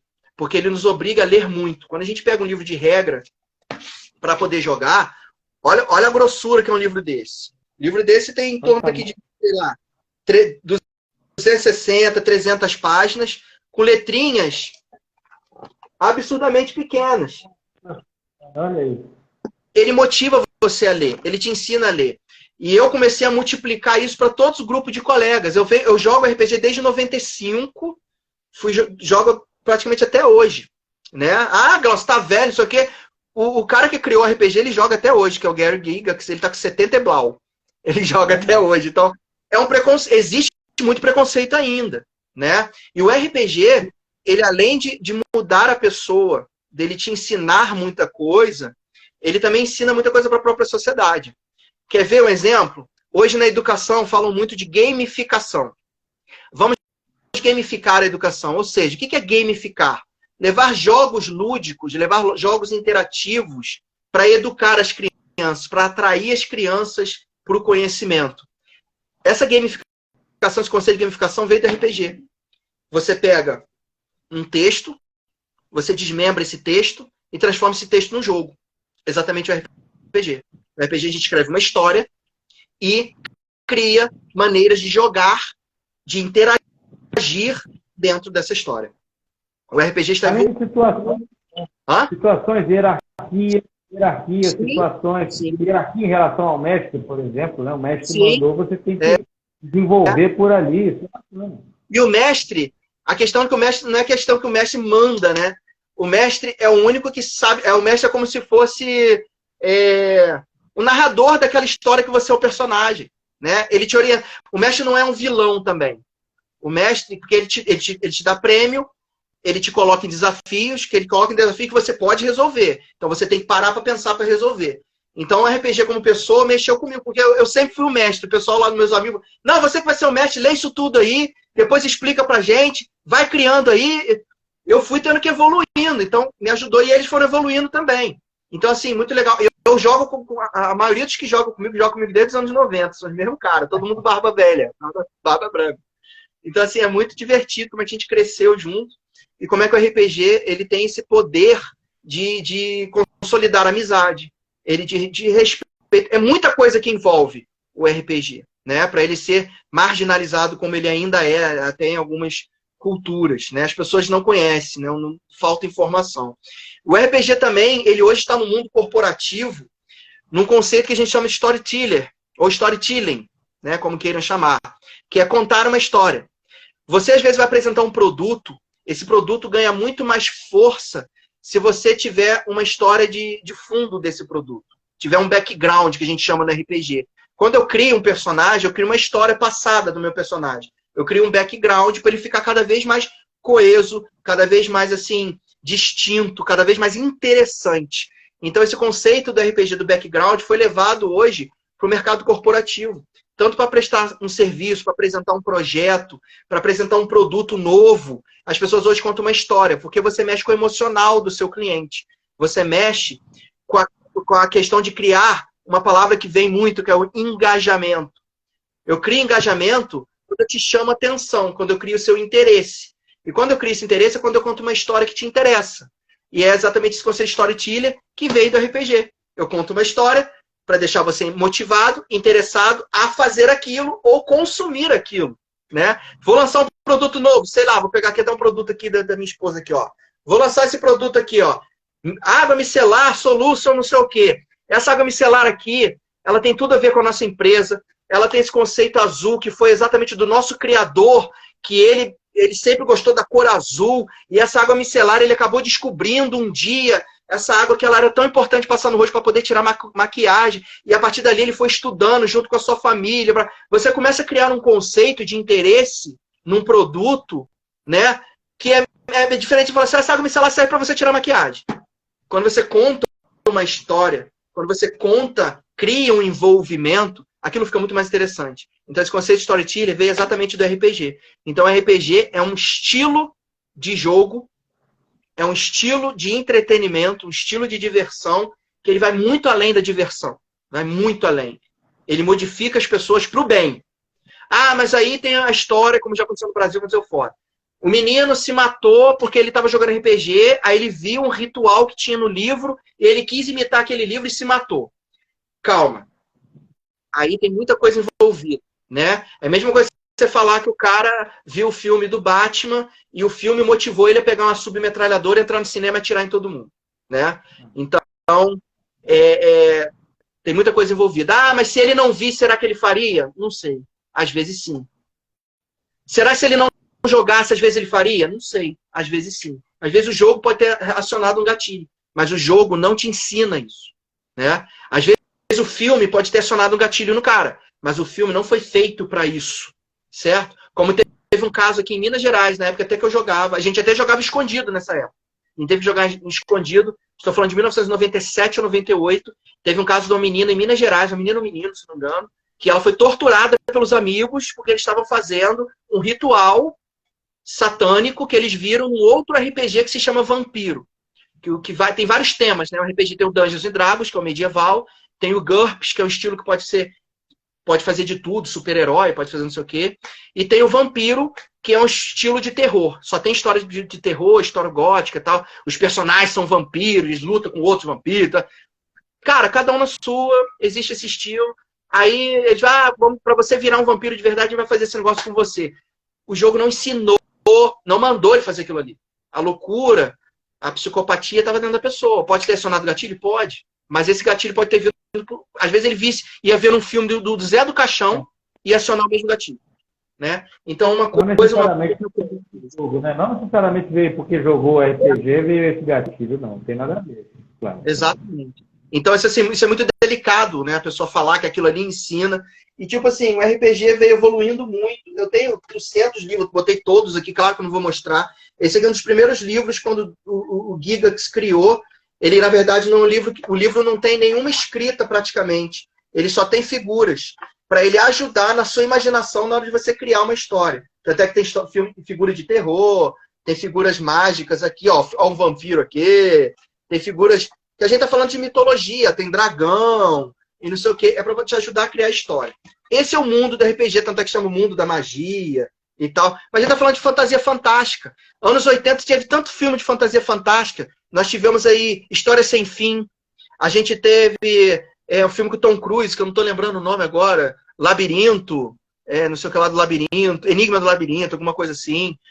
Anyway, tem tanta história de fantasia. O RPG nada mais é que um jogo de fantasia que te ajuda a sociabilizar, a criar amigos. E o RPG ficou muito famoso ultimamente na série Stranger Things, né? Todas as criaturas ali que são relatadas em Stranger Things, elas vêm do RPG. Tanto é que um dos primeiros episódios, os meninos estão jogando RPG, que aí até que eles falam assim, e vocês escutam um barulho? Aí então, meu Deus, é o Demogorgon. É o Demogorgon. E quem está chegando? É o Demogorgon. Eles, não! A gente vai morrer! A gente não vai conseguir enfrentar o Demogorgon! Faz alguma coisa, tira a gente daqui! Usa aquela magia de teletransporte! Peraí, eu não estou conseguindo! E não sei o que...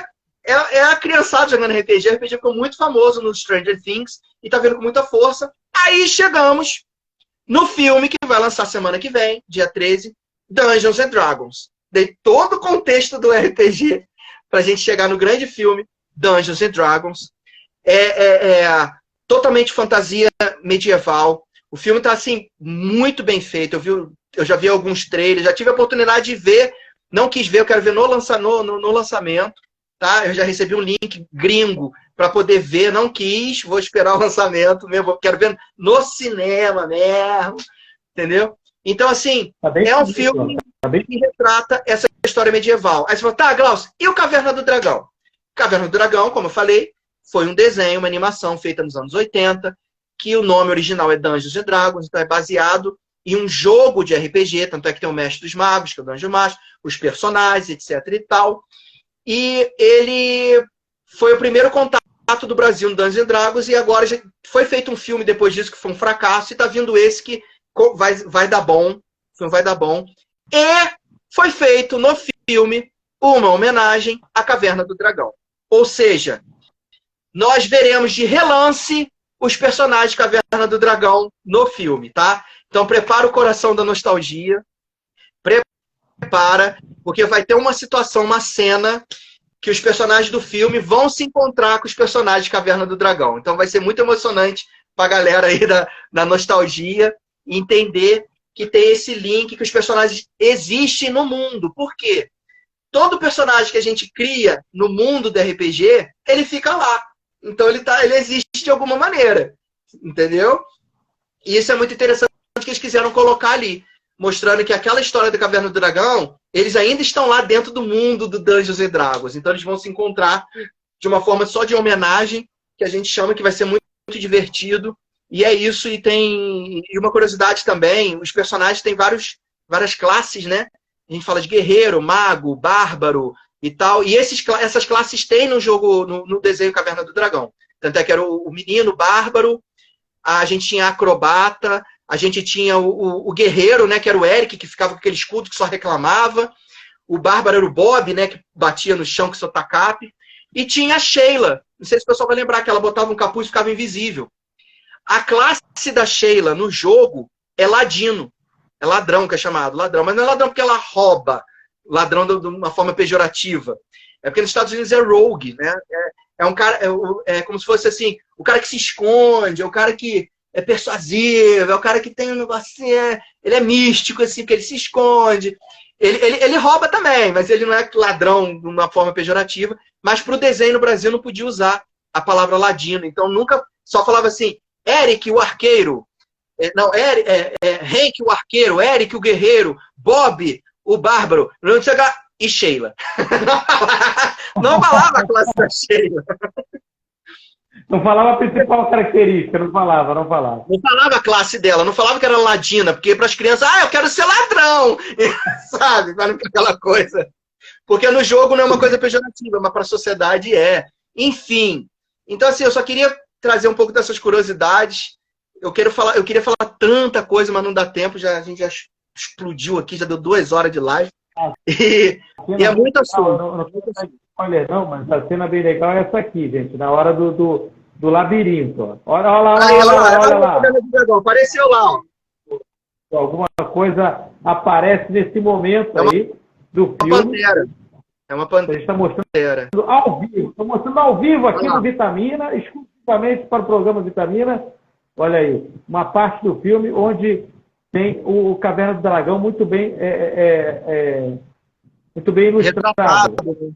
São esses personagens do filme. Aí é uma pantera. Essa criatura é uma pantera deslocadora. Ali os personagens da Caverna do Dragão. Olha aí. O Bob pegando o Hank. Olha lá. Eles aparecem de relance, eles não são os principais, é só um relance. É uma homenagem, né? Tem que prestar bem atenção para poder conseguir pegar legal. Aí outra curiosidade, né? O capítulo final nunca foi feito. O capítulo final do desenho Caverna do Dragão nunca foi feito. Hoje o que existe na internet que você acha é tudo fan-made, que a gente chama, feito por fã. Então alguns fãs conseguiram, de forma assim, com a tecnologia atual, tentar fazer próximo, mas o original nunca foi feito por problemas de conflito de interesse entre as produtoras. O capítulo foi escrito, existe o roteiro, tanto é que hoje que você vê na internet tem desenhos já feitos com o roteiro original, mas ele nunca foi feito mesmo na época por briga de estúdio, por causa de tiricutico. Um lá tinha direito autoral, queria, não queria, ninguém entrou em um acordo, os caras estão brigados até hoje, ninguém dá a mão à palmatória, e o último episódio nunca foi produzido. Mas pesquisa na internet que você acha uns fan-mades aí, que tem uns até bem feitos, e é bem legal. Aí revela, já vou dar o spoiler, o Mestre dos Magos é como se fosse realmente um pouco vilão, né? Porque ele sabia de tudo, e ele levou os meninos para lá, para os meninos salvarem o Vingador, que é filho dele. O Vingador sofreu uma maldição, e precisava, e o Mestre dos Magos não podia interferir, porque o mestre, ele não pode interferir na história, porque a história foi ele que criou. Olha como é que é a questão da RPG. Então ele precisa de personagens para finalizar a história. Então, era o filho do mestre ali, que estava enfeitiçado lá, virou uma criatura maligna, e os meninos vieram do mundo real para o mundo, né, imaginário, para salvar o Vingador. E essa história, no final, eles até conseguem salvar o Vingador, e fica aquela pergunta: vocês querem continuar aqui sendo heróis, ou vocês querem voltar para a vida de vocês? Que é exatamente o que acontece no RPG. Quando o jogo acaba, você deixa de ser aquele herói e volta a ser você mesmo na sua vida normal, né? Que essa é mais ou menos a ideia. E é mais ou menos isso que eu queria trazer hoje, de uma forma especial aí para vocês. É bem bacana, é uma paixão desse jogo RPG. Realmente, quem joga acaba se apaixonando pelo jogo e acaba também levando para a vida, né? Porque, na verdade, como o Glaucio muito bem exemplificou, é uma forma de você transformar a sua vida, né, naquela maneira de ilusão, naquela maneira de fantasia, você trazer um bocado de coisas legais. Por exemplo, você mexe com o imaginário. Você mexe com danado, você começa a imaginar, começa a atuar, e dali você começa a melhorar um pouco mais os seus medos, os seus... Enfim. Gente, o Mestre dos Magos é um grande mestre de RPG. E por que não dizer que a vida, eu estive pensando enquanto o Glaucio estava explicando, por que não dizer que a vida é um grande RPG? Pense nisso. Será que não tem um mestre lá em cima, lá, que faz as situações acontecerem, colocar algumas pessoas na sua vida para poder melhorar a sua vida, ou às vezes até piorar, para poder você conseguir sair daquela que você imagina que não vai conseguir. Pois é. E aí, como é que é o negócio? Se a gente pensar nisso, a vida pode ser, sim, um grande RPG, Role Playing Game, mas jogue da maneira adequada, por favor. É com essas e outras que a gente vai finalizando aqui o nosso Vitamina Dicas de Entretenimento, é claro, com essa música belíssima do Havaí. 5 pontos. Mas tem você ainda, vai falar ainda o Glaucio. Peraí. Para não descaracterizar a nossa vitamina, para não descaracterizar, vou dar 2 diquinhas a mais aqui.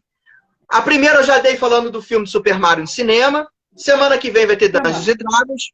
Só que ainda está no cinema, que vale muito a pena ver, John Wick 4, tá? Pra quem gosta de jogo, gosta de filme de ação, tiro, porrada e muita porrada e bomba, e tiro e porrada, e mais tiro e porrada, do Keanu Reeves, tá? Temos John Wick 4, 3 horas de porrada sem parar, tá? É um filme de 3 horas, mas passa rápido. Que, meu irmão, é muita paulada, é muita paulada. John Wick 4, vai no cinema, pra quem gosta de filme de ação, vale muito a pena. E indico aqui também uma série no Globoplay de suspense e terror, Origem, dos mesmos criadores e produtores de Lost. Então, assim, maneiro, hein? Doideira, hein? Origem no Globoplay, John Wick e Super Mario nos cinemas. Pra não deixar passar minhas dicas aí. Sensacional, esse é o Glaucio Schuller, esse é o Vitamina, dicas de entretenimento. Glaucio, eu só tenho a agradecer a você. Essa nova temporada que está chegando agora, o Glaucio está voltando aí com Vitamina, que é o programa mais antigo que a Rede Relâmpago tem. Você sabia disso? É o programa mais antigo. Glaucio Schuller é o meu primeiro parceiro. Aqui eu mando um beijo, meu querido. Beijo no seu coração, beijo também na Tati, beijo na Manu. Que todos tenham muita saúde. E que esse final de semana seja perfeito aí, seja vivido em família, uma sexta-feira santa bacana, um sábado de aleluia, um domingo de Páscoa sensacional para todo mundo, o Coelhinho está por aí, e muito filme bacana, como o Glaucio falou aí. Glaucio, eu quero mandar um beijo, um abraço para alguém, fica à vontade. Um beijo para todo mundo aí que me aturou durante 1h30, falando sem parar. Um beijo, obrigado. Desculpa, por mim eu falava mais 1h30. Não deixa, Vitor, não deixa, me interrompe, me manda embora, me despluga aqui, tá? Um beijo para todo mundo, obrigado. Sou apaixonado, Vitamina mora aqui, ó, no coração. E tamo junto, bola para frente, que atrás vem gente. Vamos nessa. Simbora, que essa é a Rede Relâmpago, e você que passou o dedinho aí pela tela e pensou que é mais uma live? Não. É mais que live, porque aqui, mais do que nunca, a gente compartilha conhecimento. E vem com a gente, porque a vida é ao vivo. Tchau, tchau, até a próxima. Tchau, gente. Boa Páscoa, valeu.